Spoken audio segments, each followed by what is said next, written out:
साथी नमस्कार, मैं अनुज वर्मा और आप देख रहे हैं लक्ष्य संधान। आप सभी को प्रणाम करता हूं, आप सभी का अभिनंदन करता हूं। साथी, आज अपने शब्द शब्द में भाव भरने वाले श्रेष्ठतम कवि, महानतम संत कबीर की जयंती है। आप सभी को उनकी जयंती के अवसर पर शुभकामनाएं संप्रेषित करते हुए महात्मा कबीर के चरणों में कोटि बार नमन करता हूं। आज के इस वीडियो के माध्यम से मैं आप सभी के मध्य उनके जीवन से जुड़ी संक्षिप्त जानकारी साझा करने का यत्न करूंगा।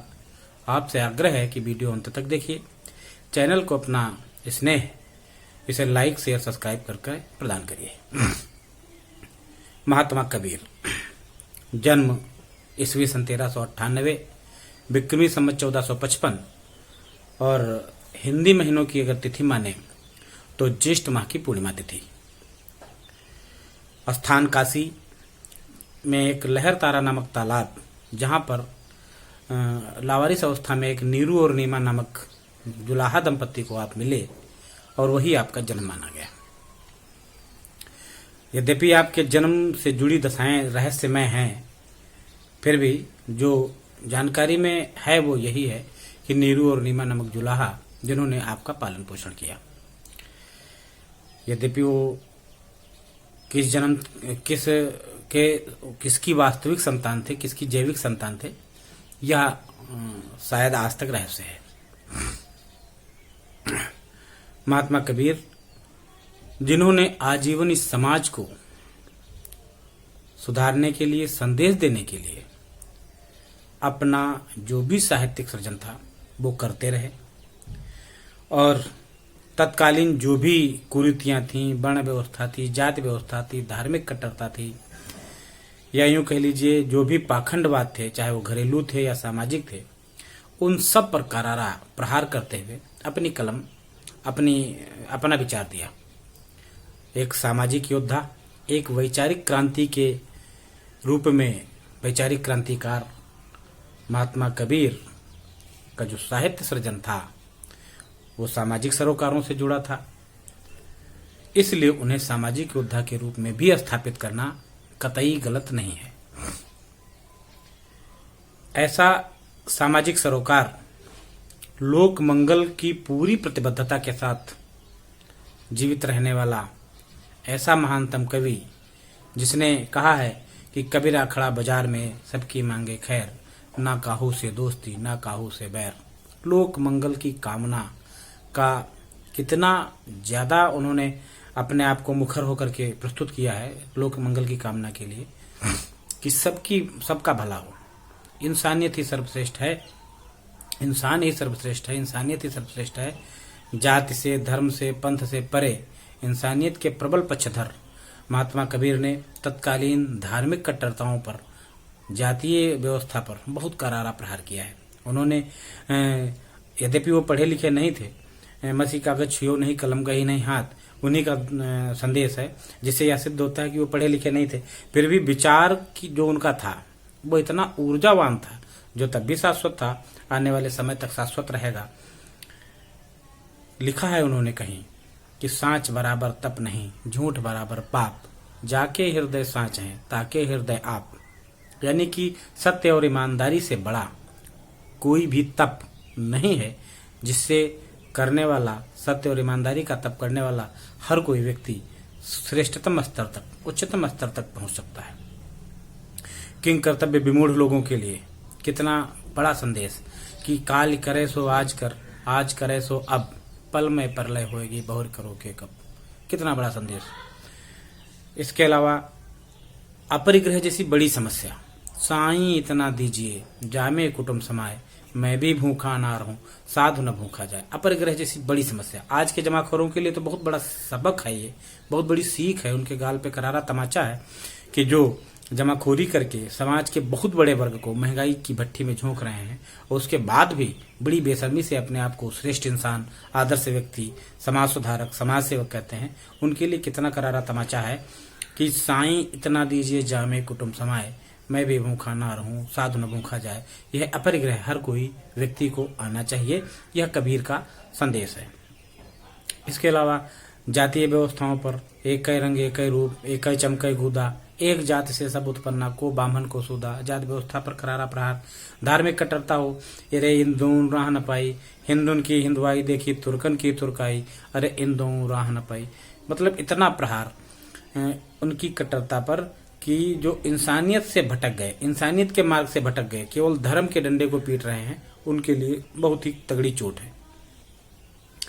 पाखंडवाद के प्रबल विरोधी, कर्मवाद के प्रबल पक्षधर कबीर ने इतना अच्छा समन्वय स्थापित करते हुए एक ही दोहे में यह संदेश दिया कि पाहन पूजे हर मिले तो मैं पूजूं पहाड़, ताते यह चाकी बली पीस खाए संसार।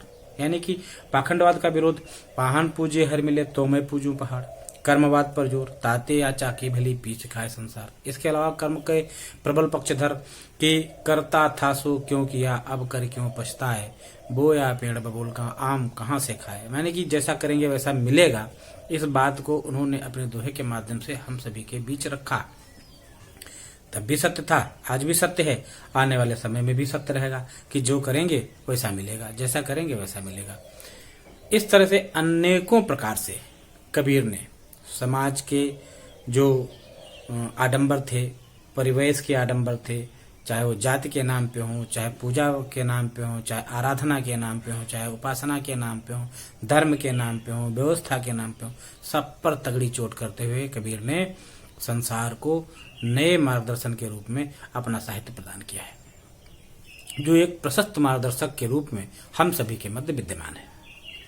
कबीर जो आज बहुत बड़ी श्रृंखला में जिधर देखिए उधर ही गुरु, बहुत बड़े समाज के बहुत बड़े वर्ग को अपना अनुयायी बना करके उनकी आस्था का, उनकी भावनाओं का खिलवाड़ करते हैं, उनकी भावनाओं के साथ खिलवाड़ करते हैं, उनकी आस्था का बलात्कार करते हैं।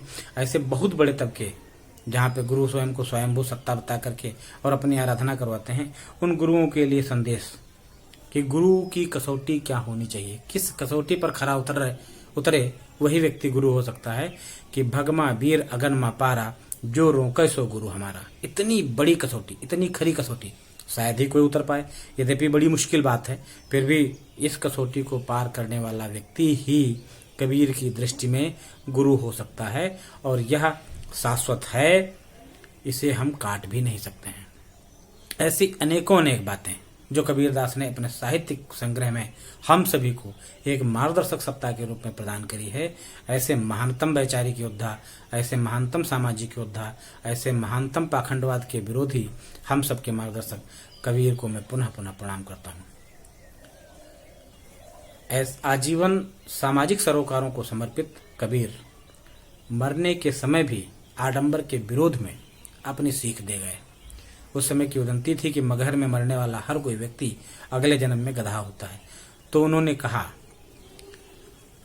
कि मैं ये नहीं मानता, और उन्होंने कहा जो कबीरा काशी मरे रामई कौन निहोर। कबीरदास मगहर चले गए और ईस्वी सन 1518 विक्रमी संवत 1575 में उनका देहावसान हो गया। कहते हैं कि उनके देहावसान के समय हिंदू और मुस्लिम दोनों वर्गों की बहुत बड़ी फौज, यद्यपि जिनके जीते जी हिंदू और मुस्लिम दोनों वर्गों के बहुत से लोगों ने उनके जीवन में समय समय पर बड़ी बड़ी बाधाएं खड़ी करी थीं, लेकिन उनके देहावसान के बाद जब वो इस दुनिया में नहीं रहे तो एक बहुत बड़ी फौज उनके बिछड़ जाने के गम में विलाप कर रही थी। उनकी जो भी स्मृतियां हैं उनके साहित्य सृजन के माध्यम से हम सभी के मध्य आज भी जीवित हैं। निर्गुण पंथ के रहस्यवादी कवियों में सर्वश्रेष्ठ महात्मा कबीर को मैं पुनः कोटि बार नमन करते हुए अपने आप से अपना आग्रह, आप सभी से आग्रह करूंगा कि हम सभी को, आपको कबीर को पढ़ने की, जानने की जरूरत है, ताकि हमारा आपका जीवन सुखमय होकर के, क्योंकि कबीर ने जीवन की हर समस्या का हल अपने सृजन के माध्यम से हम सभी को प्रदान किया है। उसको बस पढ़ने और उस पर विमर्श कर, मंथन कर आगे बढ़ने की आवश्यकता है। उनके नाम पर चलाए गए पंथों, उनके नाम पर चलाए जा रहे पंथों का अनुयायी ना बन करके कबीर का सच्चा अनुयायी बनने की आवश्यकता है। आज की